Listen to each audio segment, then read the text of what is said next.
আসসালামু আলাইকুম। ওয়ালাইকুম আসসালাম ওয়া রাহমাতুল্লাহি ওয়া বারাকাতুহু। জি বলেন। আমি নিউ ইয়র্ক থেকে বলছিলাম। তো আচ্ছা। আমাদের এখানে আপনার কবর বিক্রি হয় মুসলমানদের জন্য এবং নন মুসলিমদের জন্য। আমার প্রথম প্রশ্ন হচ্ছে আমরা কি আগে থেকে কবর কিনতে পারি কিনা, কিন্তু মুসলমানদের জায়গাগুলা সব ফিল আপ হয়ে গেছে। মানে সবাই কিনে ফেলছে, কোনো জায়গা নেই। এখন যদি আমরা কবর কিনতে চাই তাহলে আমাদের নন মুসলিমদেররা বলতেছে তাদের ওখানে কবর আছে, আপনারা কিনতে চাইলে কিনতে পারেন। কিন্তু দেখা যায় যে আমরা দু একটা ফ্যামিলি, জায়গা আছে, খবর আছে বললেন না, জায়গা খালি জায়গা আছে, তাই না? এটা বলুন। হ্যাঁ, কিন্তু নন মুসলিমদের ওইখানে তারা খ্রিস্টানদের ওইখানে আছে। তো ওরা বলছে আপনারা চাইলে, ওরা বলতেছে আমাদেরকে যে তোমরা চাইলে কিনতে পারো। বাট আমার কোশ্চেন হচ্ছে আমরা কি নন মুসলিমদের সাথে কবর দিতে পারি মুসলমানদের? একদম নন মুসলিমদের ওই যে মানে সমাধি যেগুলো, মানে তাদেরকে যে দাফন করে তার সাথে লেগে আছে একসাথে কাছাকাছি। জি, মানে ওদের জায়গাটাই, যেমন আমাদের এখানে এক সাইডে মুসলমানদের কবর দেওয়া হয় আর এক সাইডে খ্রিস্টান। কিনে নিয়ে যদি পৃথক করা যায় সেটাকে, তাহলে তো জায়েজ হবে। আর না হলে অমুসলিমদের কবরস্থানে মুসলিমকে দাফন করা যায়, অমুসলিমদের কবরস্থানে মুসলিমকে দাফন করা যায়, এরকম অমুসলিমকে মুসলিমদের কবরস্থানে দাফন করা যায়, এটি মাসলা মনে রাখতে হবে। তো যদি সেই জায়গাগুলো, জায়গা কিনলেন আপনি, যেন জায়গা কিনছেন, জমি কিনছেন, জমি কিনে আপনি ঘেরে নিলেন, যদি ঘেরার ব্যবস্থা থাকে যে আমরা আলাদা করে নিতে পারবো মুসলিমদের মকবরা থেকে, কবরস্থান থেকে, তাহলে তো জায়েজ হবে। কিন্তু না ঘেরতে দেবেন না, তাদের মধ্যে থাকবে, আর পাশেই এটা হচ্ছে মুসলিমের কবর, এটা হচ্ছে খ্রিস্টান বা ইহুদির কবর, তাহলে জায়েজ না, জায়েজ না। আল্লাহ হেফাজত করবো মুসলিম দেশে বসবাসের ক্ষেত্রে, আল্লাহ হেফাজত। এই জন্য তো মুসলিম দেশে বসবাসের কথা বলা হয়েছে। আল্লাহ। আসসালামু আলাইকুম ওয়া রাহমাতুল্লাহ। ওয়ালাইকুম আসসালাম ওয়া রাহমাতুল্লাহি ওয়া বারাকাতুহু। বাফেলো নিউ ইয়র্ক থেকে বলছিলাম। বলেন। শেখ, আমার প্রশ্ন হচ্ছে, কিছুদিন আগে ইজতেমা গেল, ইজতেমায় এক বাংলাদেশের এক আলোচিত সমালোচিত বক্তা বলছিল ইজতেমায় যেতে হবে। ইজতেমা মানে তাবলীগী ইজতেমা না, কোন ইজতেমা? পাবলিক ইজতেমাতে যেতে হবে, মানে ইমানকে রিসার্চ করার জন্য। এরকমই আরেকজন চিল্লাওয়ালাদের তাবলীগী ইজতেমা। জি জি জি শেখ, প্রশ্নটা আমার ইজতেমা নিয়ে না, প্রশ্নটা এখানে আর কি, যে সে বলছে কথা এবং একজন আমাদের আরো মানে আরেকজন শায়েক আর কি, শায়েক, তারও বক্তব্য তার মতোই, তার মানে ভাষাগত একটু পার্থক্য, কিন্তু সেম বক্তব্যই যে ইজতেমায় যেতে হবে ইমানের চার্জ দেওয়ার জন্য আর কি। আমি দেখতেছিলাম যে যাদেরকে যে তাদের বড় উস্তাদ, তার বক্তব্য কি এই বিষয়ে। তার বক্তব্য শুনতে যাই দেখলাম যে সে বলছে যে তাবলিগে জামাতের অনেক ভালো কাজ আছে, ভালোগুলা সে বললো, এবং তাদের খারাপও আছে, অনেক বড় ধরনের খারাপ আছে, সেগুলিও বললো। তো বলার পরে সে বলছে যেটা, যে আল্লাহ সুবহানাহু ওয়া তাআলা কোরআনে যখন ইহুদি খ্রিস্টানদের কথা বলতে গেছে, তখন তাদের ভালোগুলা বলছে, তারপরে তাদের সম্পর্কে ভালোগুলা বলছে। সে কারণে সে দলিল যেটা দিচ্ছে কোরআন থেকে, যে তাহলে কারোর খারাপ থাকলেও সেটা তার ভালো যেগুলো আছে সেগুলি বলতে হবে। আমরা জানি যেটা জি শেখ, আমার প্রশ্ন এখানেই যে আমরা যেটা জানি, আমাদের সহিহ আকীদার সমস্ত আলেমদের একই কথা, যারা বাতিল বেদাতি তাদের ভালো গুলাও বলা যাবে না। কিন্তু এখানে দলিল যেটা দিছে উনি, যে সেই দলিল হিসাবে বলছে যে কোরআনের দলিল দিচ্ছে, আল্লাহ সুবহানাহু ওয়া তাআলা খ্রিস্টান ইহুদিদের কথা বলতে যে তাদের প্রশংসা করছে, তাদের ভালো গুলা বলছে। তো এই বিষয়ে প্রশ্নটা আমার, তাহলে আমরা যেটা ইহুদি নাসারাদের আল্লাহ ভালো বলে বলেছে, বলেন ওকে, বলেন কোনখানে আল্লাহ ভালো বলেছে, সেটা মানে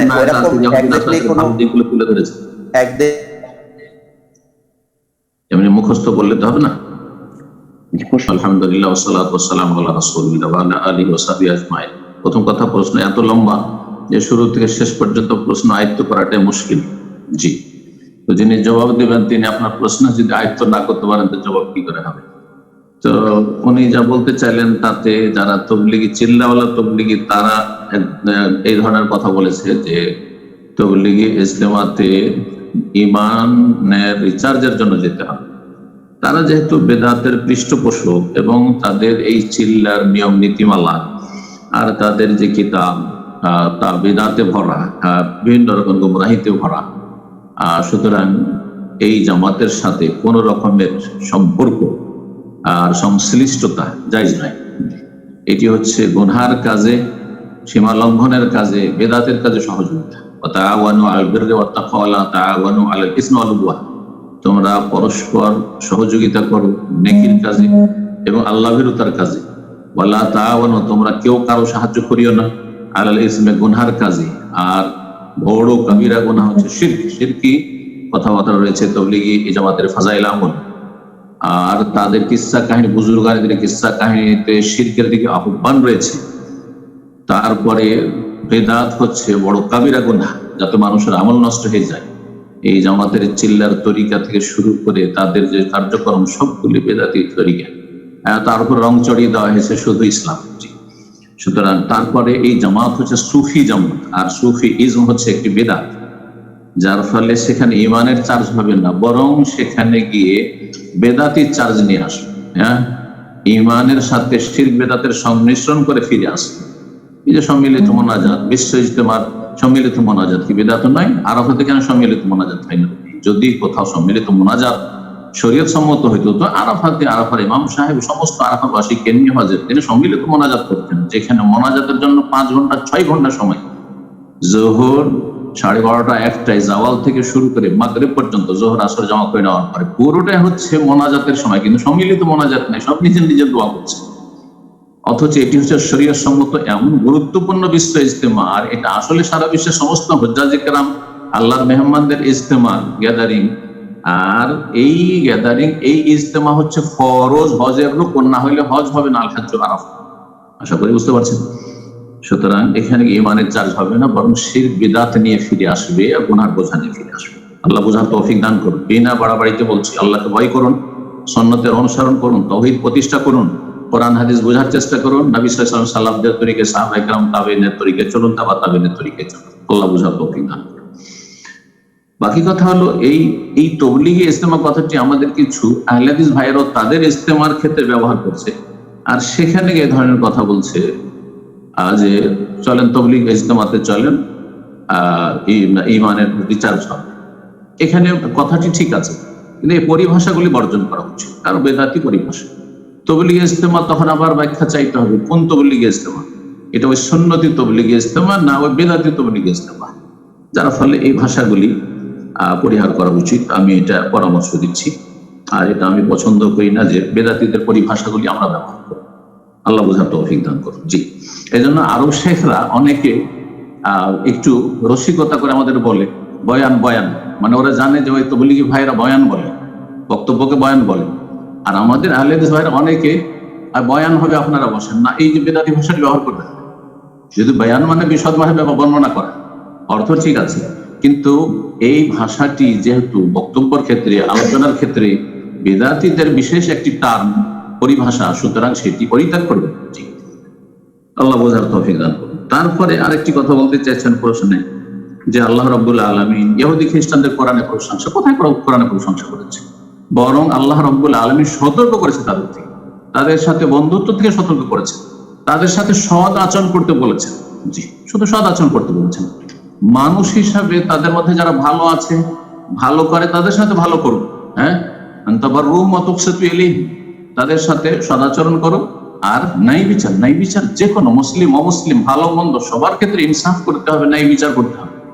ন্যায় নীতি, ইনসাফ প্রতিষ্ঠা করা ফরজ। যদি আপনার শত্রু হয়তো, জি, দুনিয়ার শত্রু হোক, দিনের শত্রু হোক, আপনার বিরুদ্ধে হইলেও ন্যায় প্রতিষ্ঠা করতে হবে। আল্লাহ কোরআনে বলেছেন, আল্লাহর বিধান, আল্লাহ প্রশংসা করেননি। জি, তবে হয়তো এখানে ইঙ্গিত করতে চেয়েছে যে তাদের কিছু লোকেরা, খ্রিস্টানদের কিছু লোকেরা এমন ছিল যারা আল্লাহ রাব্বুল আলামিনের কাছে কান্না করত। তারা তখনকার যুগে ভালো ছিল, তখনকার কথা প্রশংসা করেছে, কিন্তু তৃতীয়বাদীদের প্রশংসা করেছে। হ্যাঁ, যারা ক্রুসের পূজারী তাদের প্রশংসা করেছে, যারা মারিয়াম আলাইহিস সালামকে অসতী বলছে ইহুদিরা, তাদের প্রশংসা করেছে কোরআনে। যারা ঈসা আলাইহিস সালামকে ওয়ালাদুজ জিনা, জারু সন্তান বলেছে ইহুদিরা, তাদের প্রশংসা করেছে কোরআন। না বলেছে ওয়াবি কুফরিহিম ওয়া কওলিহিম আলা মারইয়াম বুহতানান আযীমা, তারা কুফরি করেছে, ওয়া আকলিহিম রিবা, তারা সুদখোর, হ্যাঁ, ইত্যাদি ইত্যাদি, তাদের থেকে সতর্ক করা হয়েছে। আর তারপরে বলা হয়েছে লা তাত্তাখিযু আদুওয়ি ওয়া আদুওয়াকুম আউলিয়া, তোমাদের শত্রু আমার শত্রু, আল্লাহ বলেছেন আমার শত্রু, তোমাদের শত্রুকে তোমরা মিত্র হিসেবে, বন্ধু হিসেবে গ্রহণ করে। সতর্ক সাবধান। কোথায় বলা হয়েছে যে প্রশংসা করা হয়েছে, ভালো দিক তুলে ধরা হয়েছে? না, মোটেই না। এগুলি হচ্ছে মানুষের অজ্ঞতার কারণে ভুল বুঝা, কোরআন বুঝে না। আল্লাহ বুঝার তৌফিক দান করুন। জাযাকুমুল্লাহ খাইর। জি, ওয়ালাইকুম আসসালাম ওয়া রাহমাতুল্লাহি ওয়া বারাকাতুহু। জি, বলেন। যে ওস্তাদ, আমি জামাই থেকে বলতেছি। আমরা অনেকদিন যাবত জামাইতে থাকি। আমাদের উপর অনেকদিন আগে থেকে হজ ফরজ হয়েছে আমার এবং আমার স্বামীর উপর। তো সুযোগ সুবিধা সামর্থ্য সবকিছু থাকার পরও জ্ঞানের অভাব বা সঠিক বুঝ না থাকার কারণে করতে হয় নাই। এই জন্য আমরা হজটা করি নাই বা করতে হবে যেটাও বুঝি নাই আসলে। তো এখন আমরা ভুল বুঝতে পারছি। এই জন্য 2020 সালে সম্পূর্ণভাবে মানে সব প্রিপারেশন নিয়েই ফেলছিলাম, কিন্তু করোনার কারণে হজটা বন্ধ হয়ে গেল। আর এখন তো হজটাই অনেক টাফ হয়ে গেছে। 8-10 লাখ টাকার মতো পার পার্সন লাগতেছে আমার এখন। তো করতে পারতেছি না। আর আমার ছোট বাচ্চা থাকার কারণে আমি যেতে পারতেছি না। আমার কাছে টাকা আছে, আমার স্বর্ণ বিক্রির টাকা, কিন্তু আমার হাজবেন্ডের কাছে এই মুহূর্তে মানে ক্যাশ টাকা নাই। তো এই মুহূর্তে যদি এখন খুবই ভয়ের মধ্যে আছি যে এই মুহূর্তে যদি কে কখন মারা যায় তাহলে কি আমাদের হজটা ফরজ থেকে যাবে।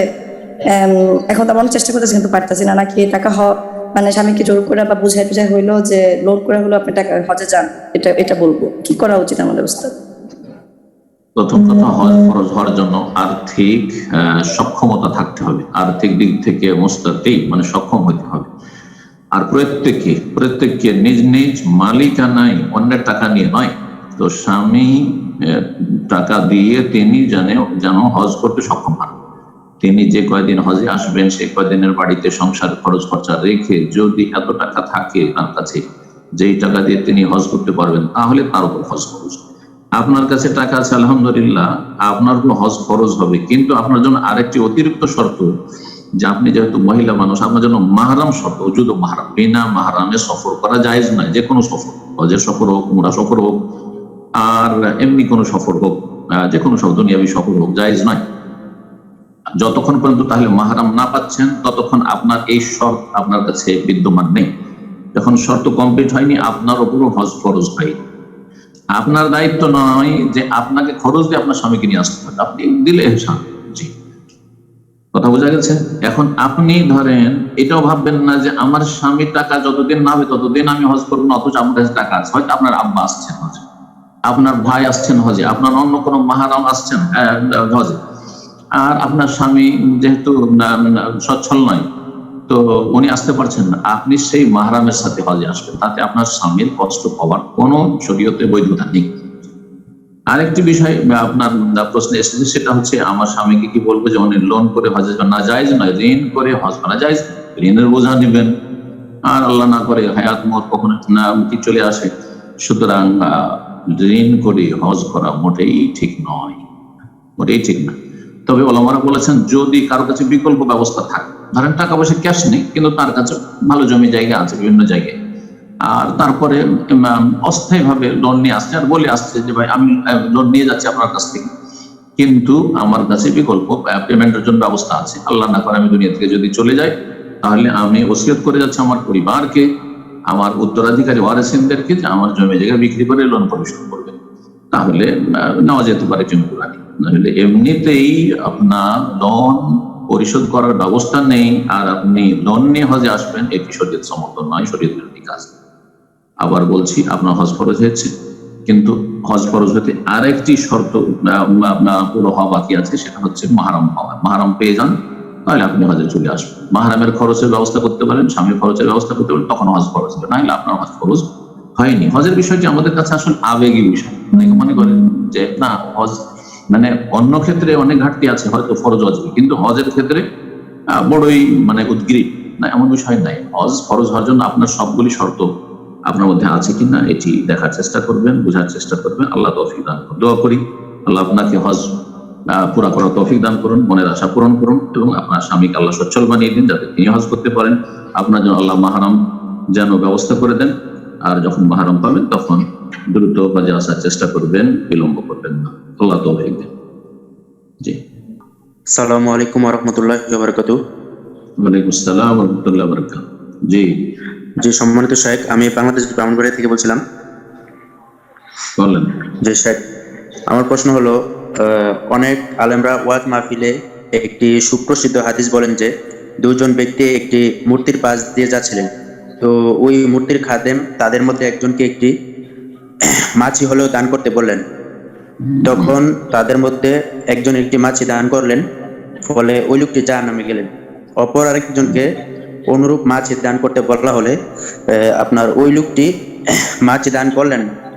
এর ফলে লোকটির গর্দান উড়িয়ে দেওয়া হলো, এই কারণে লোকটি জান্নাতে গেলেন। তো প্রশ্ন শাইখ, প্রশ্ন কি? জি, তো শাইখ এই সুপ্রসিদ্ধ হাদিসটি কি সহিহ? একটু বিস্তারিত বলবেন ইনশাল্লাহ। এই হাদিসটি যারা গবেষক ওলামায়ে কেরাম তাদের কাছে সহিহ নয়, হাদিস জয়ীফ, হাদিস সহিহ নয়। কিন্তু সৌদি আরবে কিছু শাইখেরা আছেন, বিশেষ করে শেখ মোহাম্মদ আব্দুল্লাহ রাহিমাহুল্লাহ বংশের কিছু ওলামা কেরাম, তারা এটার খুব ডিফেন্স করেছেন। যেহেতু কিতাবুত তাওহীদে শেখ মোহাম্মদ আব্দুল্লাহ রাহিমাহুল্লাহ মুজাদ্দিদ হাদিসটি নিয়ে এসেছেন, তো সেই জন্য তিনি ভাষ্য করতে গিয়ে সেই কিতাবুত তাওহীদের জোর দিয়েছেন যে হাদিস সহিহ। তো হাদিস সহিহ যখন বলেছেন, তখন আবার ব্যাখ্যার প্রয়োজন যে কি করে এটা হয়। কারণ সেখানে তো নিরুপায় হয়েছে যান বাঁচাবার জন্য একটা মাছি উৎসর্গ করেছে। তো নিরুপায় হয়ে যদি যান বাঁচাবার জন্য, আত্মরক্ষার জন্য একটা মাছি উৎসর্গ করে, তাহলে তো এখানে জাহান্নাম হবে না, দাখালান্নার হবে না। কারণ আল্লাহ কোরআনে বলেছেন, কোরআন বিরোধী কথাই। কারণ কোরআনে সূরা নাহলে রয়েছে ইল্লামান উকরিহা, যদি জবরদস্তি করা হয়, ওয়াকালবুহু মুতমাইন্নুন বিল ঈমান, কিন্তু ঈমান অন্তরে বদ্ধপরিকর রয়েছে, ঈমান হারায়নি, তাহলে মাফ। শিরক কুফরি কথা বললে আর শিরক কুফরি করলে তাতে ঈমানের কোনো যায় আসে না। তো তখন সেই ক্ষেত্রে তারা ব্যাখ্যা করেছেন, তারা সহিহ বলতে চেয়েছেন যে এই ব্যক্তিকে যখন চাপ দেওয়া হইলো, প্রেসার দেওয়া হইলো যে তুমি অবশ্যই একটা কিছু দাও, না হলে একটা মাছিও দাও, মাছি উৎসর্গ করো, তখন সে সন্তুষ্ট চিত্তে, সে আগ্রহের সাথে, ঘৃণার সাথে নাই, আগ্রহের সাথে সন্তুষ্ট চিত্তে সে মাছিটি উৎসর্গ করেছিল, এই বলে তারা ব্যাখ্যা করেছেন। কিন্তু আল্লাহু আলাম, অধিকাংশ গবেষকগণ বলছেন যে হাদিসটি সহিহ নয়। জি, জাযাকাল্লাহ। ওয়ালাইকুম আসসালাম ওয়া রাহমাতুল্লাহি ওয়া বারাকাতুহু। জি, শাইখ মুহিন বলছি নিউ ইয়র্ক থেকে। আচ্ছা, মাশাআল্লাহ, বলেন। শাইখ, এটা আমার ভাইয়ের পক্ষ থেকে প্রশ্ন। কারণ একটু ভূমিকার দরকার, বলেন। যে আমেরিকাতে বৃদ্ধ মা বাবার জন্য সরকারিভাবে প্রতি সপ্তাহে একটা সার্ভিস দেওয়া হয়, কি করতে যেটা হয়? ওখান থেকে টাকা দেওয়া হয়। বিভিন্ন বৃদ্ধ মা বাবার জন্য একটা সার্ভিস দেওয়া হয়, যে ওরা সরকারি লোক দেয় তাকে সেবা দিতে আর কি। সরকার কিছু অনুদান দেয় বৃদ্ধদের জন্য, এই তো নাকি? জি জি, যে এটা সাপ্তাহিক লোক দেয় আর কি। কিসে? তো এই সুযোগে নিজের ছেলে মেয়ে অথবা নিজের কোন স্ত্রী এই সার্ভিসটা নিতে, কিন্তু ওনার প্রশ্ন হলো যে নিজের পরিবারের লোকজনে পুরোপুরি সার্ভিসটা দেয় না, কিন্তু টাকাটা নিয়ে যায়। আর সরকারিভাবে যদি নিয়োগ দেওয়া হয়, ওটা পুরো সার্ভিসটাই পায়, এই টাকা। প্রশ্ন কি এখন? প্রশ্ন জায়েজ কিনা, এটাই প্রশ্ন লাস্টে করছি, যেটা হলো নিজের পরিবারের লোকজনে সার্ভিসটা নিয়ে নেয়, ঠিকই টাকাটা নিয়ে নেয়, কিন্তু পুরোপুরি সার্ভিসটা দেয়। আর সরকারি ভাবে ওরা লোক দিয়ে দিলে ওরা পুরো 8 ঘন্টা ডিউটি, 8 ঘন্টা ডিউটি পুরো ভালো সেবা যত্ন করে, পরিচর্যা করে ওই বৃদ্ধ। এটি স্পষ্ট, একটু সাধারণ লোকের জবাব দিতে পারবে যে সরকার যে উদ্দেশ্যে এই অনুদানটা দিচ্ছে বা এই সহযোগিতা দিচ্ছে আপনার বৃদ্ধ বা বৃদ্ধাকে, সেটা সে উদ্দেশ্যেই ব্যয় হইতে হবে। সে উদ্দেশ্যে ব্যয় না করে যদি সেটা তারা নিজেরা খেয়ে নেয়, অথচ যে সার্ভিসটা দেওয়ার দায়িত্ব নিয়েছে লিখিতভাবে সরকারের সাথে চুক্তি করে, সেই সার্ভিসটা যথাযথ দিল না, তাহলে এরা খেয়ানত, আমানতে খেয়ানত করলো, এদের রুজিতে হারাম প্রবেশ করলো। যতটা কাজ করেছে ততটা হালাল হয়েছে, যতটা কাজ করেনি, গাফিলতি করেছে, ঠকামি করেছে, ততটা তাদের রুজি হারাম, তাদের রুজি হারাম। আল্লাহ বুঝার তৌফিক দান করুন, হারাম রুজি থেকে বেঁচে থাকার তৌফিক দান করুন। আরো কিছু লোকেরা রয়েছে যে তারা আপনার ইনকাম করছে, তারপরে সরকারকে শো করছে যে না আমাদের কোনো ইনকাম নেই, আমরা গরিব মিসকিন, আমাদের কাজকর্ম নেই, আর তারপরে সরকার থেকে অনুদান নিয়ে খাচ্ছে। এটাও হারাম। অমুসলিম রাষ্ট্র, অমুসলিম সরকার আপনাকে দিচ্ছে, আমানতের ক্ষেত্রে মুসলিম অমুসলিমের বিধান সমান, যেমন সুবিচারের ক্ষেত্রে মুসলিম অমুসলিম সমান। সুতরাং এসব খেয়ানতগুলি করবেন না, এসব হারাম রুজি পশ্চিমা দেশে গিয়ে নেবেন না, না হলে আপনাদের দুনিয়াও যাবে, আখিরাতেও যাবে, আর ছেলে মেয়েও ভালো হবে না। এক তো প্রতিকূল পরিবেশ খারাপ, যেখানে নিজেরা খারাপ হয়ে যাচ্ছে, আগামী জেনারেশনের ভবিষ্যৎ অন্ধকার হয়ে যাচ্ছে, আর তারপরে হালাল রুজিও যদি না খান, হারাম রুজি খান, ছেলে মেয়েদের হারাম রুজি খাওয়ান, তাহলে ছেলেমেয়েরা দ্রুত খ্রিস্টান হয়ে যাবে, নাস্তিক হয়ে যাবে, আর আপনি জাহান্নামে নিজেও চলে যাবেন তাদের গুমরাহির কারণে, আর আপনিও যে এইসব পাপ করেছেন তার কারণে জাহান্নামে যাবেন, এবং আগামী প্রজন্মকে জাহান্নামের দিকে ঠেলে দিবেন। আল্লাহ বুঝার তৌফিক দান করুন, হেদায়েত দান করুন, আর যেই দায়িত্ব নিয়েছেন যথাযথ পালনের তৌফিক দান করুন। জাযাকুমুল্লাহ খাইর। ওয়ালাইকুম। ওয়ালাইকুম আসসালাম ওয়া রাহমাতুল্লাহি ওয়া বারাকাতুহু। জি, স্যার আমি পশ্চিমবঙ্গ থেকে নূর মোহাম্মদ বলছি। আচ্ছা, কোন ডিস্ট্রিক্ট? পশ্চিমবঙ্গ। পশ্চিমবাংলা ডিস্ট্রিক্ট তো হলো না, কোন জেলা থেকে? নদিয়া। ওইটা বলতাম। জি, ঠিক আছে।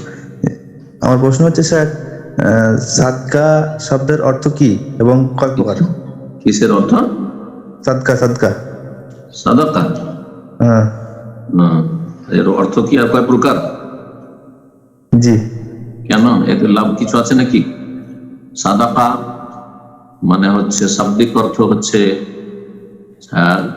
সাদাকায় আসতো থেকে, সততা থেকে। তো যেই ব্যক্তি অন্তর থেকে খুলুসের সাথে সাদকা করে, তার অন্তরের সততার প্রমাণ বহন করে। যে ব্যক্তি পকেট থেকে, ক্যাশ থেকে পয়সা বের করে দান করতে পারে, সেই ব্যক্তির অন্তরের সততার প্রমাণ বহন করে। এই জন্য সাদাকাকে সাদকা বলা হয়। সাদাকা দুই প্রকার কোরআনে মানে দুই অর্থ ব্যবহার হয়েছে। একটি হচ্ছে সাদাকা, বলা হয়েছে যাকাত। যাকাত তো সাদাকা, আল্লাহ বলছেন খুয মিন আমওয়ালিহিম সাদাকা, আল্লাহ নিতে বলছেন নবী সাল্লাল্লাহু আলাইহি ওয়াসাল্লামকে। তো সাদাকা মানে যাকাত। ইন্নামা সাদাকাতু লিল ফুকারা, যাকাতের বন্টন আল্লাহ সূরা তাওবার আয়াত 60 বলছেন নিঃসন্দেহে সাদাকাত হচ্ছে এই 8 শ্রেণীর মানুষের জন্য। সাদাকা যাকাতকেও বলা হয়। আর সাদাকার দ্বিতীয় অর্থ হচ্ছে নফল দান, খেরাত, সাদাকা। আর এই ক্ষেত্রেই ভারত, বাংলাদেশ, পাকিস্তানে উর্দু বাংলায় সাদকা শব্দটির প্রয়োগ হয়ে থাকে, বা সাদকা শব্দটি ব্যবহার করলে মানুষ যাকাত বুঝে না, বরং দান, খেরাত, নফল, সাদকাই বুঝে। আসসালামু আলাইকুম ওয়া রাহমাতুল্লাহ। ওয়ালাইকুম আসসালাম ওয়া রাহমাতুল্লাহি ওয়া বারাকাতুহু। শেখ, আমি নিউ ইয়র্ক থেকে বলছি। আমার প্রশ্নটা হলো, আমি যে এলাকাতে থাকি এখানে মনে করেন 90% মানুষই তারা মাযহাব ফলো করে। তো আমি তো এলাম সংখ্যা লঘু, আমাকে সবসময় বিভিন্ন কথা বলে তারা খেপায়, লা মাযহাবি, এই সেই অনেক কিছু আর কি। তো আমি নিজে অনেক করে রাখি, ইনশাল্লাহ আলহামদুলিল্লাহ সবুর দিছে আল্লাহ। তো যারা আমাকে এগুলি বলে তারাও দু একজন আজকে ক্লাসে আছেন, সেই জন্য আমি কেউ কিছু প্লিজ অতিরিক্ত মনে করবেন না। আমি কোরআনে করিমের একটা আয়াত বলবো আর তর্জমাটাও বলবো, আমি 1 মিনিট সময় নেব। তাহলে আমি পড়তেছি। ওনারা বলে যে মাযহাবকে ফলো করি না, এটা তো মত না পথ। সেই পরিপ্রেক্ষিতে আমি আয়াতটা পড়তেছি। আউযু বিল্লাহি মিনাশ শাইতানির রাজিম, বিসমিল্লাহির রহমানির রহিম। ওয়া আন্না হাযা সিরাতি মুস্তাকিমান فاتبعوه ولا تتبعوا السبل فتفرق بكم عن سبيله ذلكم وصاكم به لعلكم تتقون। আমি আর 10 সেকেন্ড নিতেছি, আমি তর্জমাও করতেছি, তার কারণ ওনাদেরকে আমি দলিলটা প্রমাণ করতেছি। তারপরে শেখ এর মধ্যে আলোকপাত করবেন, ইনশাল্লাহ তাদেরকে বুঝিয়ে বলবেন। সূরা আনামের 153 নম্বর আয়াত। এটা হচ্ছে আমার দেখানোর সহজ সরল পথ, অর্থাৎ তোমরা একমাত্র এই পথই অনুসরণ করো, কখনো ভিন্ন পথ অবলম্বন করো না। কেননা ভিন্ন পথ অবলম্বন করলে তা তোমাদের তার মানে আল্লাহর পথ থেকে বিচ্ছিন্ন করে দেবে। এই হচ্ছে তোমাদের জন্য আরো কয়েকটি বিধান, তিনি এর মাধ্যমে তোমাদের আদেশ দিচ্ছেন যেন তোমরা এগুলো মেনে চলো। আশা করা যায় তোমরা তাকওয়া অবলম্বন করবে। তো শেখ, আপনি এটা একটু ব্যাখ্যা করে তাদেরকে বোঝান। ওনারা এই ক্লাসে আছে, এর ভিতরে একজন ইমামও আছেন। আল্লাহ সকলকে হেদায়েত। আচ্ছা, ওনারা যে বলছেন যে আমরা মাযহাব মানি, তো কি ওরা ওই তো ওদের মধ্যে তো আবার 5 ভাগ আছে হানাফিরা।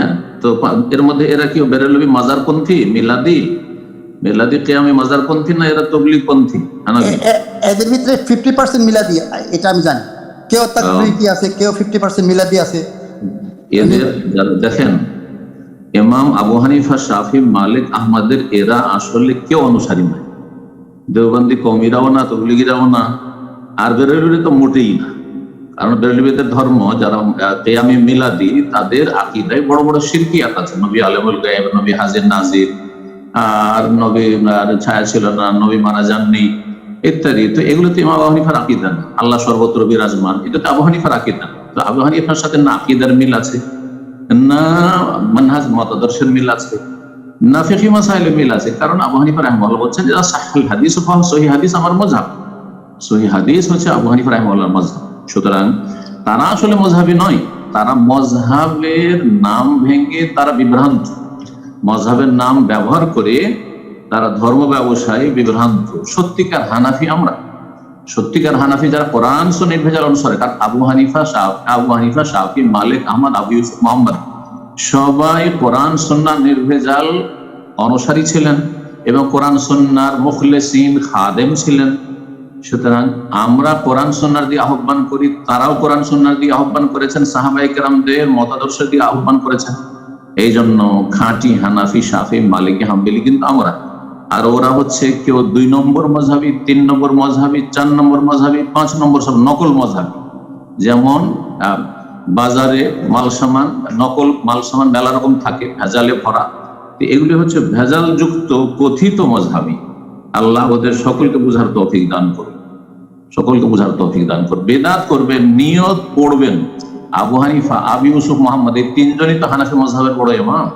তাদের থেকে প্রমাণ করেন যে তারা বলেছেন যে নাওয়াইতো পড়তে হবে, নামাজে উযুতে নাওয়াইতো পড়তে হবে, রোজাতে সিয়ামে নাওয়াইতো পড়তে হবে, সম্মিলিত মোনাজাত করতে হবে সালাম ফিরার পরে। এগুলি আবু হানিফা, আবু ইউসুফ মোহাম্মদ এই 3 জন থেকে যদি প্রমাণ করে দিতে পারে তাহলে বলবো যে হ্যাঁ তোমরা তাহলে হানাফি। আর যদি প্রমাণ না করতে পারেন তাহলে আপনারা নকল হানাফি, তাদেরকে বলে আপনারা নকল হানাফি। তারপরে শুনেন কোরআনে কারিমে আল্লাহ বলছেন ফাইন আমানু বিমিসলি মা আমানতুম বিহি, পরে যারা আসবে তারা যদি ঈমান নিয়ে আসে তাদের মতো, যেমন না তারা যদি ঈমান নিয়ে আসে বিমিসলি মা আমানতুম বিহি, যেমন তোমরা ঈমান নিয়ে এসেছো হে সাহাবায়ে কেরাম, সাবিকিন আউয়ালিন মুহাজিরিন আনসার, হে মুহাজিরিন হে আনসার, তোমরা যেমন নবী সাল্লাল্লাহু আলাইহি সাল্লামের নির্ভেজাল অনুসরণ করছো, ইত্তেবা করছো নিঃশর্ত, ওইভাবে যদি তারা ঈমান নিয়ে আসে ফাকাদ ইহতাদাও, তাহলে তারা হেদায়েতের পথের পথিক, হেদায়েত প্রাপ্ত। ওয়াইন তাওয়াল্লাও, আর যদি বলে যান না আমরা দেওবন্দি থেকে, আমরা সুফি থেকে, আমরা মাতুরিদি থেকে, আশআরি থেকে আমরা হেদায়েত পাবো, সুফিজমের মাধ্যমে আমরা হেদায়েত পাবো। ওয়াইন তাওয়াল্লা, তারা যদি উল্টো দিকে ফিরে যায়, অন্য পথে সাহাবায়ে কেরামদের পথ ছাড়া, ফাইন্নামাহুম ফি শিকাক, তাহলে তারা আপোষে বিরোধের মধ্যে নিমজ্জিত রয়েছে, বিরোধের মধ্যে বিভ্রান্তিতে নিমজ্জিত রয়েছে। আর এক উম্মতকে তারা বিভিন্ন দলে বিভক্ত করেছে। ফাইনা ফি শিক ফাসায়াকফিকাহুমুল্লাহ, হে নবী আল্লাহ তাদের অনিষ্ট থেকে রক্ষার জন্য যথেষ্ট অবসামিউল আলিম, সূরা বাকারাতে রয়েছে। সুতরাং আর তারপরে আপনি যে আয়াতটি বললেন ওয়ান্না হাযা সিরাতুল মুস্তাকিমান ফাত্তাবিউ ওয়া লা তাত্তাবিউস সুবুলা ফাতাফাররাকা বিকুম আন সাবিলি যালিকুম ওয়াসাকুম বিহি লাআল্লাকুম তাত্তাকুন।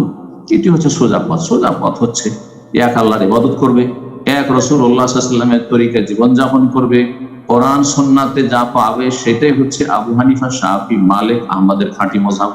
এটি হচ্ছে সিরাতুল মুস্তাকিম।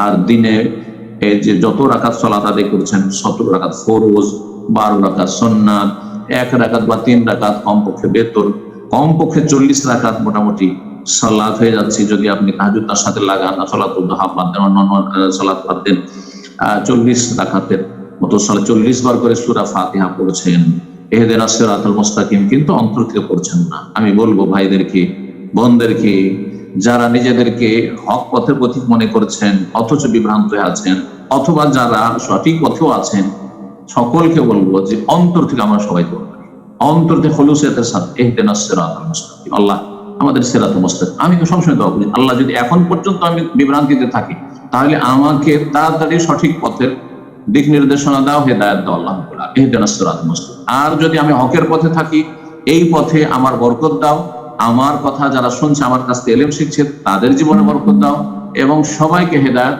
নসিব করো। যদি রাসূলুল্লাহ সাল্লাল্লাহু আলাইহি ওয়াসাল্লামের ছেড়ে যাওয়া পথ হয়, সাহাবায়ে কেরামদের পথ হয়, তাহলে এই পথে সবাইকে আসার তৌফিক দান করো। জাযাকুমুল্লাহু খাইরান, বারাকাল্লাহু ফিক। জি, আসসালামু আলাইকুম ওয়া রাহমাতুল্লাহ। ওয়ালাইকুম আসসালাম ওয়া রাহমাতুল্লাহি ওয়া বারাকাতুহু। জি, ইবুর রহমান বলছি, পশ্চিম বাংলার নদিয়া জেলা থেকে। বলেন। আমার প্রশ্ন হলো, আমাদের এলাকায় একটি বিষয় একটু মতনৈক্য হচ্ছে, মানে এটা আমার গ্রামেই 3টা কবরস্থান আছে আমাদের, যেগুলো কবর দিতে দিতে পরিপূর্ণ হতে চলেছে বা হয়ে গেছে আর কিছু। তার ভিতরে একটা বৃহৎ কবর 70 বছর আগে থেকে শুরু হয়েছে, এখন 4-5 বছর পরিপূর্ণ হয়ে গেছে কবর দেওয়া, আর জায়গা নেই। এবং সে একটু নিচু জায়গা, বৃষ্টির সময় বৃষ্টি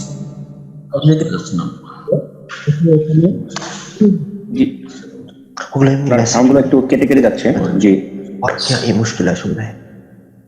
এমতো অবস্থায় জনসাধারণ এই শোনা যাচ্ছিল না। আবার বলেন, নতুন করে বলেন। হ্যাঁ বলেন, কবরস্থান ফুল হয়ে গেছে, তারপরে? তো ফুল হয়ে গেছে, সেই কবরস্থানে নতুন করে মাটি ভরাট করে আবার কবর দেওয়ার জন্য জনসাধারণ সিদ্ধান্ত নিয়েছে। আর মাঠে ঘাটে জমি জায়গা নাই? জি, মাঠে ঘাটে জমি জায়গা তো আছে, কিন্তু আমাদের কবরস্থান কেন্দ্রিক না না, কবরস্থান, নতুন কবরস্থান করেন, এটাকে পুরাতন ঘেরে রেখে দেন, নতুন কবরস্থান করেন মাঠে ঘাটে। যেই লোকটি মারা যাচ্ছে ওর ভিটে মাটির পরে জমি জায়গা নেই, আগে সেই লোক হক রাখে যে তার জমিতে সে দাফন হোক, আর তারপরে তখন দাফন হওয়ার পরে জায়গা বাঁচলে তখন অন্যরা ভাগ বন্টন করবে। কথা বোঝা গেছে? তাজহিজ তাকফিন 1 নম্বরে 4টি হক মৃত ব্যক্তির সাথে সম্পৃক্ত। প্রথম হচ্ছে তাজহিজ তাকফিন, তার কাফন দাফনের ব্যবস্থা করা, তার জমিতে নিজে হক রাখে যায়। জরুরি নয় যে ওই জনগণের আম কবরস্থান আছে সেখানে ডবল ডবল করে কবর দেবে। এই প্রশ্ন আমার কাছে এসেছে আপনাদের ওখান থেকে। তার একটা দিক হচ্ছে যে সেই কবরকে উঠিয়ে ফেলে দেবো, তারপরে কবর দেবো। আরেকটা হচ্ছে তারপরে মাটি চাপিয়ে দেবো, তারপরে কবর দেবো। কেন ভাই? সৌদি আরবে তেমনটা হয় না। সৌদি আরবে এখানে কবরস্থান, পুরোনো কবরস্থানগুলো আমার পাশে এখানে আছে 1 কিলোমিটার 10 কিলোমিটার দূরে, সেগুলি সব বন্ধ করে ঘিরে রেখে দেওয়া হয়েছে, নতুন কবরস্থান তৈরি করা হয়েছে। আপনারা নতুন কবরস্থান তৈরি করেন, হয় জমি জায়গা কেনার, না হয় নিজের জমি জায়গা দান করেন, আর যদি না হয় তো পারিবারিক কবরস্থান করেন। শরীয়তে কোনো বাধা নেই যে আপনাকে আম কবরস্থানে আপনার বাপ মাকে মারা গেল সেই জন্য তার জমিতে তার অধিকার নেই, আগে তার অধিকার। তারপরে 2 নম্বর হচ্ছে ঋণ পরিশোধ, 3 নম্বর হচ্ছে ওসিয়ত। এতগুলি করার পরে যদি তার জমি জায়গা টাকা পয়সা বাঁচে তখন ওয়ারিসিনদের ভাগ বন্টন বসবে। আল্লাহ বুঝার তৌফিক দান করুন। এসব সুবিধাবাদী মুসলমান হবেন না। জি, আর কবরে যতক্ষণ পর্যন্ত হাড়হাড্ডি আছে ততক্ষণ পর্যন্ত সেই কবর উঠিয়ে ফেলা যাবে না, তারপরে সেই কবর দেওয়া যাবে না। জাযাকুমুল্লাহ খাইর। জি, আসসালামু আলাইকুম। আসসালামু আলাইকুম। জি, আমি পশ্চিমবঙ্গ নদীয়া থেকে বলছি। নামাজে, ফরজ নামাজের সিজদার জায়গায় কোনো নাপাকি বা নোংরা থাকলে সামান্য বাম দিক বা ডান দিকে সিজদা করা যাবে কিনা? সরিয়ে ফেলে দেন। ডান দিক বামে সিজদা না করে, নোংরা যদি থাকে তাহলে সরিয়ে দেন, ময়লা আবর্জনা নোংরা আছে। আর নাপাক থাকলে নাপাক জায়গায় সালাত হবে না, আপনাকে সরে যেতে। নাপাক পেশাব আছে সেখানে, পায়খানা আছে, মানুষের পেশাব আছে, পায়খানা আছে, অথবা রক্ত পড়ে আছে, তাহলে সরে যেতে হবে। যে কোনো নাপাক বস্তু আছে তাহলে সেখান থেকে সরে যেতে হবে, সরে সিজদা করবেন আপনি। সালাত অবস্থায় সালাতের ফায়দার জন্য, সালাতের মাসলাহাতের জন্য সরে যাওয়া শরীয়ত সম্মত।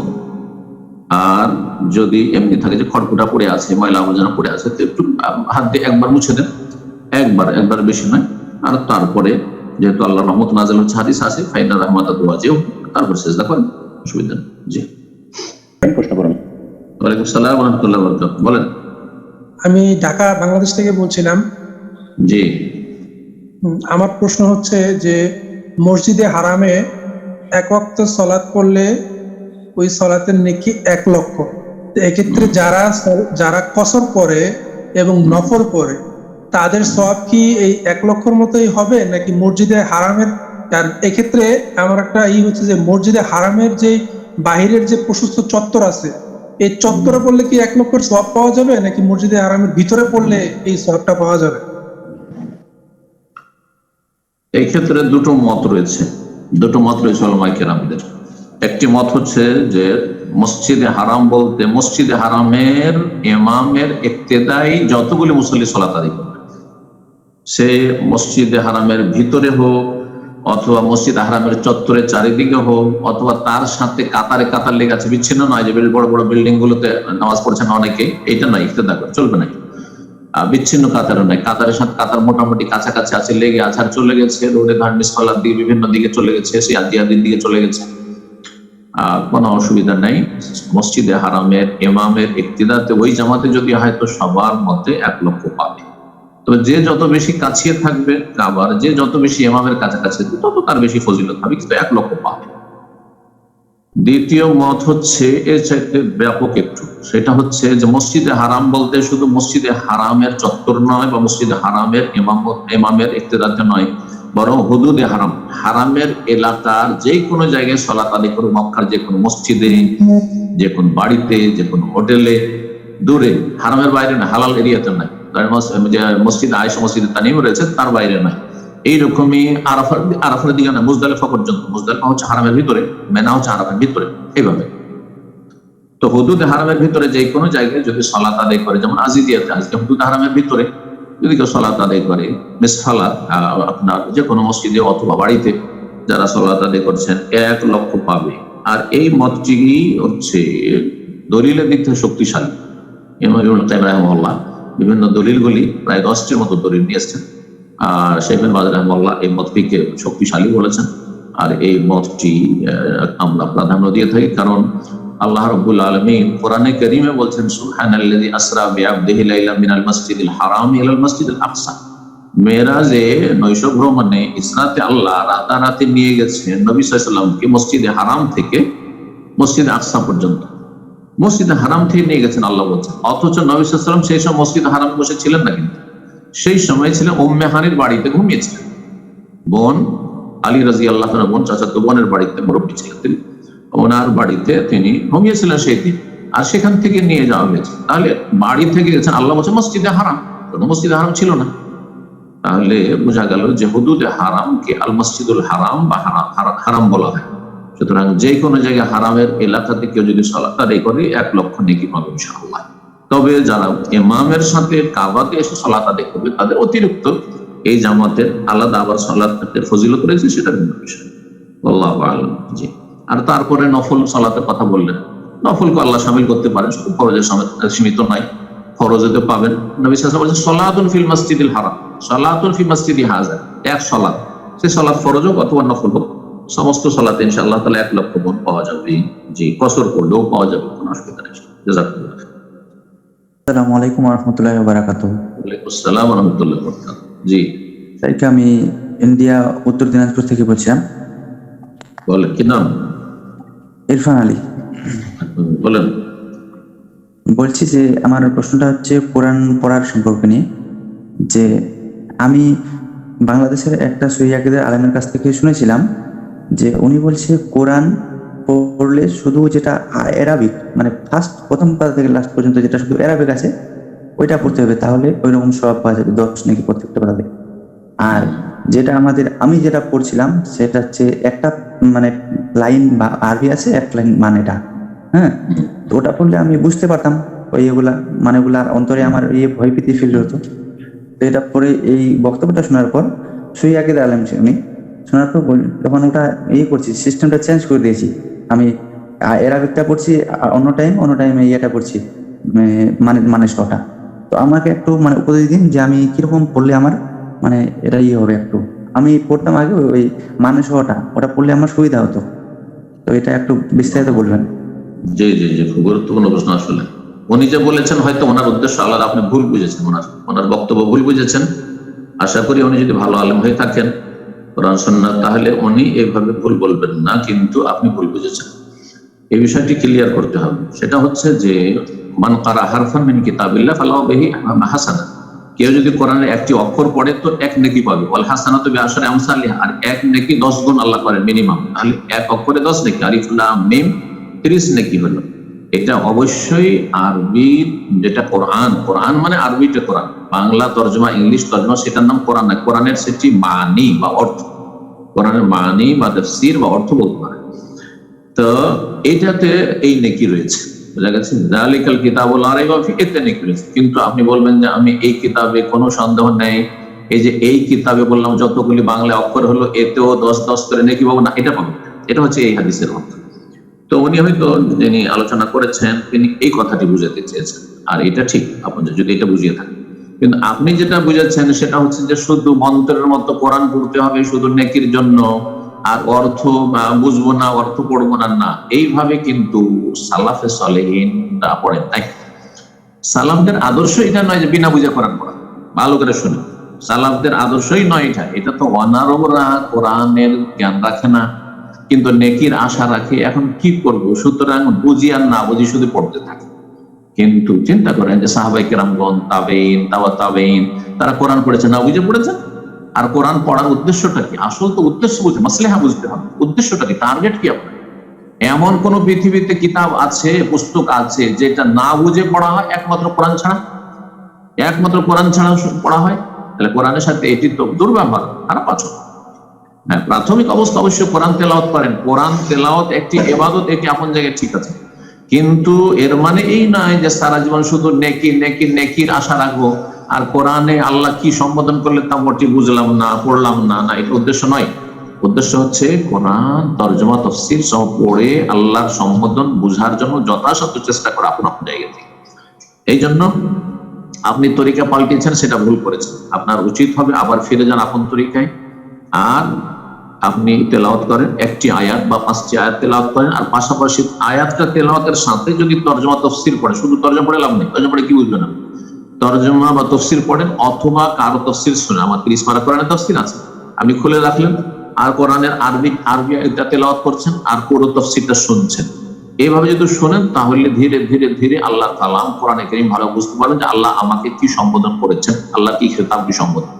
এটা হচ্ছে উদ্দেশ্য। তো আশা করি বিষয়টি বুঝতে পারছেন। তো এইভাবে কোরআন পড়বেন, কোরআন অর্থও পড়বেন, তরজমা তফসিরও পড়বেন। নেকি আপনি সেই মানে এক এক অক্ষরে 10 নেকি পাবেন না, কিন্তু কোরআনের জ্ঞান অর্জন, যে ইলম হাসিল করা ফরজ, সেটার জন্য আপনি কোরআনের তরজমা পড়ছেন, তফসির পড়ছেন, তার নেকি অবশ্যই এক্সট্রা আলাদা হয়েছে। আর সবচাইতে উত্তম তরিকা হচ্ছে যে আপনি কোরআনের 1টি 2টি 3টি আয়াত পড়েন, বা 1টি করে আয়াত পড়েন, তার সাথে তরজমা, তার সাথে তফসির পড়েন, আর বোঝার চেষ্টা করেন। যদি সেখান থেকে বুঝে পড়তে না পারেন, এত সহজ নয় যে কোরআনের তরজমা তফসির। অনেক মাদ্রাসা পড়ারও বুঝতে পারে না আল্লাহ কি বলতে চাইছেন, তফসির পড়ে মিলাতে পারে। সুতরাং আপনি যদি সহযোগিতা নেন যারা সহজভাবে তফসির করেছেন, সেই তফসিরটা শোনার পরে আপনি আয়াতগুলো বোঝার চেষ্টা করেন, মাসলা মাসাইলগুলি, আকীদাগুলি বোঝার চেষ্টা করেন, এটা সবচেয়ে ভালো হবে। ইলম হাসিল হলো কোরআনের তেলাওয়াত হলো। আর তেলাওয়াত মানে শুধু খতম করা না, এটা তো পরবর্তীকালে লোকেরা শুরু করেছে, যত খতম দিতে পারবো তত মনে হয় নেকি নিয়ে, নেকির ভান্ডার নিয়ে জান্নাতে যেতে পারবো। কিন্তু এটি আসলে খালাফদের তরিকা, পরবর্তীকালের লোকদের ভুল তরিকা, আর বা অনুত্তম তরিকা। উত্তম তরিকা তারা সালাফে সালিহিনের সাহাবায়ে কেরামদের স্বর্ণ যুগের ছেড়ে দিয়েছে। সেটা হচ্ছে কোরআন বুঝে পড়তে হবে, না বুঝে নয়। আল্লাহ বুঝার তৌফিক দান করুন। জাযাকুমুল্লাহ। আসসালামু আলাইকুম ওয়া রাহমাতুল্লাহি ওয়া বারাকাতুহু। ওয়ালাইকুম আসসালাম ওয়া রাহমাতুল্লাহি ওয়া বারাকাতুহু। জি সম্মানিত শেখ, আমি ইন্ডিয়া, আসাম থেকে। বলেন, কোন ডিস্ট্রিক্ট? আসাম। আসাম হুজাই। মাশাআল্লাহ, বলেন। শেখ, আমি কোনো সময় হুজুর থেকে আসতে গিয়ে একটু তাড়াহুড়া হয়ে যায়, মানে জমাত ধরতে গিয়ে সংকল্পনা করি, বলি না, কিন্তু পর্যায়ের সময় আর কি নিয়ত, সুন্নতের নিয়তটা আসিয়া যায়, সংকল্পনা সেইটাই, মুখ দিয়ে বলি না সেইটা। মুখে বলা তো বেদাত, মুখে বলা চলবে না। এই যে মুখ তো বলি না, অন্তর দিয়ে সংকল্পনা করি, কিন্তু সুন্নতের সময় লাগে না, সময় লাগে না। আপনি যে আসছেন পানির কাছে, এটা হচ্ছে আপনার নিয়ত, সংকল্প। পানির কাছে আসছেন, পানি নিয়ে আপনি কাজ শুরু করে, ওযুর কাজগুলো শুরু করে দেন, এটা নিয়ে যে একটু তাড়াহুড়াতে আসে, যে নিয়তের সময় মানে ফরজটা না সংকল্পনা করে সুন্নতের ইয়েটা আসে যায়, কোনো সময় আসে যায়, সব সময় কোনো সময়। তাহলে কি আমি নিয়তটা করবো নাকি? নিয়ত করার জন্য আপনাকে কিছুক্ষণ স্থির হইতে হবে এমন বিষয় নয়। আসলে এটা ভুল করছেন। যেটা বলতে চাইছি আমি আপনার প্রশ্ন উত্তরে, সেটা হচ্ছে যে আপনি যেমনই পানির কাছে আসলেন, আর পানি নল খুললেন বা পানি নিতে লাগলেন হাতে উযু করার জন্য, সেটাই নিয়ত হয়ে গেল। নিয়ত হয়ে গেল, অন্তর সংকল্প হয়ে গেল, এখন কাজ করেন। তাড়াহুড়া করে উযু করা জায়েজ আছে, সর্বনিম্ন একবার করে উযুর অঙ্গগুলি ধৌত, একবার করে উযুর অঙ্গ ধৌত করতে হবে। এটা কমপক্ষে। 2 নম্বর কথা, যে একবারে যাতে করে উযুর অঙ্গগুলি পুরো ধোয়া হয় এবং পুরোতে পানি পৌঁছে যায়, কোনো জায়গায় শুকনো না থাকে। যদি শুকনো থাকে তাহলে উযু হবে না। তাড়াহুড়া করতে গিয়ে শুকনো থেকে গেল। অনেকে উযু করতে গিয়ে 5 মিনিট লাগে না, এটা বরাবরই। উযু 1 মিনিট 2 মিনিটও হইতে পারে, তাড়াতাড়ি হইতে পারে। জামাত শুরু হয়ে গেছে, তাড়াতাড়ি উযু করছেন।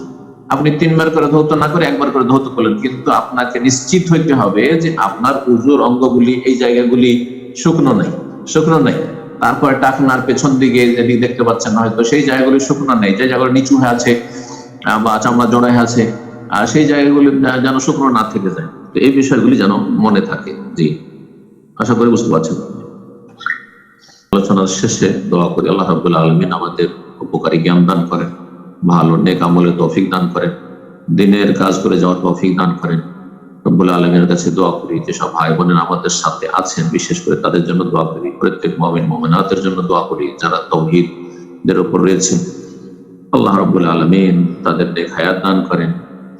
যেসব ভাই বোন আমাদের সাথে আছেন, আল্লাহ রাব্বুল আলামিন তাদের যেসব প্রয়োজন রয়েছে আল্লাহ প্রয়োজন যেন পুরা করে দেন, জায়েজ প্রয়োজন। আর বালা মুসিবত থাকলে দূর করে দেন, অসুস্থতা থাকলে শিফা দান করেন। রব্বুল আলামিনের কাছে দোয়া করি আল্লাহ রাব্বুল আলামিন ছেলে মেয়েদের ঈমান এই ইসলামের উপর তরবিয়তের তৌফিক দান করেন। যেসব ভাই বোনদের যে কোনো সমস্যা রয়েছে আল্লাহ যেন সেগুলি সমাধান দ্রুত দান করেন। দোয়া করি বিশেষ করে আমাদের মুসলিম ভাই বোনেরা যারা ঈমানের অবস্থায় এই ভূমিকম্পে, তুরস্কে এবং সিরিয়ায় ভূমিকম্পে দুনিয়া থেকে চলে গেছেন, আল্লাহ তাদের মাফ করে দেন, তাদের শাহাদাত কবুল করেন যারা ঈমানের অবস্থায় গেছে। যারা অসুস্থ আছে, যারা আহত হয়েছে, আল্লাহ তাদের দ্রুত শেফা দান করেন।